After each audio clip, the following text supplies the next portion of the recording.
മക്കളെ, നിന്റെ കണ്ണീരോടെയുള്ള പ്രാർത്ഥന അമ്മ കേട്ടു. നിന്നെ വേണ്ടാത്തവരെ ഓർത്തുള്ള കണ്ണീർ കണ്ടിട്ടാണ് അമ്മ നിന്റെ വേദനയ്ക്ക് ഒരു മറുപടിയായി വന്നിരിക്കുന്നത്.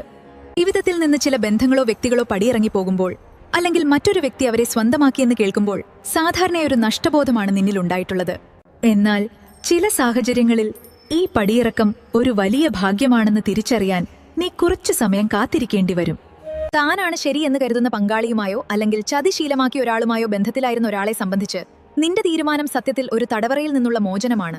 പക്ഷേ ഇവിടെ ഏറ്റവും വലിയ വിരോധാഭാസം സംഭവിക്കുന്നത് നിന്റെ പങ്കാളിയെ നിങ്ങളിൽ നിന്ന് സ്വന്തമാക്കിയെന്ന് വിശ്വസിക്കുന്ന മറ്റൊരാളിലാണ്. താൻ വലിയൊരു യുദ്ധം ജയിച്ചു എന്ന ഭാവത്തിലായിരിക്കും അവർ നിലകൊള്ളുന്നത്. മറ്റൊരാളുടെ ജീവിതത്തിലെ ഏറ്റവും വലിയ നിധി താൻ നേടിയെടുത്തു എന്ന അഹങ്കാരം അവരുടെ ഓരോ നീക്കത്തിലും കാണാം. ഇയാൾ എന്റേത് മാത്രമാണ്, ഇനി മറ്റാർക്കും വിട്ടുകൊടുക്കില്ല എന്ന് സ്വയം വിശ്വസിച്ച് ലോകത്തിന് മുന്നിൽ വലിയ തത്വചിന്തകൾ വിളമ്പുന്ന തിരക്കിലാണവർ. എന്നാൽ ആ അഹങ്കാരത്തിനിടയിൽ അവർ തിരിച്ചറിയാതെ പോകുന്നൊരു വലിയ സത്യമുണ്ട്. അവർ സ്വന്തമാക്കിയതൊരു നിധിയല്ല. ഒരു വഞ്ചകനെ സ്വന്തമാക്കുന്നതിലൂടെ താൻ നേടിയത് വഞ്ചിക്കപ്പെടാനുള്ള ഒരു അവസരം മാത്രമാണെന്ന് അവർക്കപ്പോൾ മനസ്സിലാകില്ല. മറ്റൊരാളുടെ ജീവിതത്തിലെ ഭാരം സന്തോഷത്തോടെ ചുമലിലേറ്റിയ അവർ സത്യത്തിൽ വലിയൊരു കെണിയിലേക്കാണ് സ്വയം നടന്നു കയറുന്നത്. ഈ വിജയലഹരി അധികനാൾ നീണ്ടു നിൽക്കില്ല എന്നതാണ് യാഥാർത്ഥ്യം. വഞ്ചന ഒരു സ്വഭാവമായി മാറിയ ഒരാൾക്ക് ഒരിക്കലും ആരുടെയെങ്കിലും മാത്രമായിരിക്കാൻ കഴിയില്ല. നിങ്ങളെ തോൽപ്പിച്ചു എന്ന് വിശ്വസിച്ചിരിക്കുന്ന അവർ തന്റെ മുന്നിലിരിക്കുന്നത് ഒരു കപടമുഖമാണെന്ന് തിരിച്ചറിയുമ്പോഴത്തേക്കും പിന്മാറാൻ കഴിയാത്ത വിധം ആ നീരാളി കൈകളിൽ അവർ കുടുങ്ങിയിട്ടുണ്ട്. അവിടെയാണ് കർമ്മയുടെ യഥാർത്ഥ കളി തുടങ്ങുന്നത്. സത്യത്തിൽ നമ്മളെ വഞ്ചിച്ചവരോടാണ് നമുക്ക് ഏറ്റവും കൂടുതൽ നന്ദി വേണ്ടത്. കാരണം അവർ ചതിച്ചതുകൊണ്ട് മാത്രമാണ് ആ ബാധ്യത നിന്റെ ജീവിതത്തിൽ നിന്ന് ഒഴിഞ്ഞുപോയത്. നീ അറിയാതെ ആ ഭാരം നമ്മുടെ തലയിൽ നിന്നും മറ്റൊരാൾ ഏറ്റെടുക്കുകയായിരുന്നു.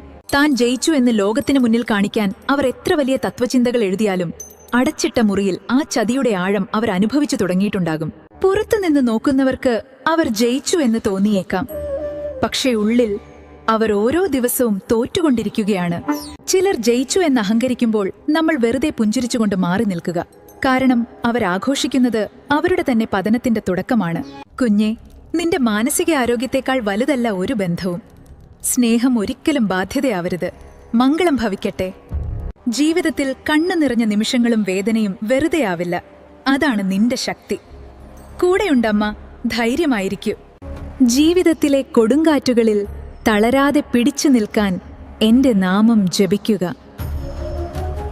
ലളിതാ സഹസ്രനാമം ജപിച്ചു തുടങ്ങണം നീ. മനമുരുകി പ്രാർത്ഥിച്ചാൽ മനസ്സറിഞ്ഞു കാവലുണ്ടാകും ഞാൻ. നിന്നെ ഒറ്റപ്പെടുത്തിയവർ അതിശയത്തോടെ നിന്നെ നോക്കി നിൽക്കുന്ന വിധം ഞാൻ നിന്നെ വളർത്തും. ഇതമ്മയുടെ വാക്ക്.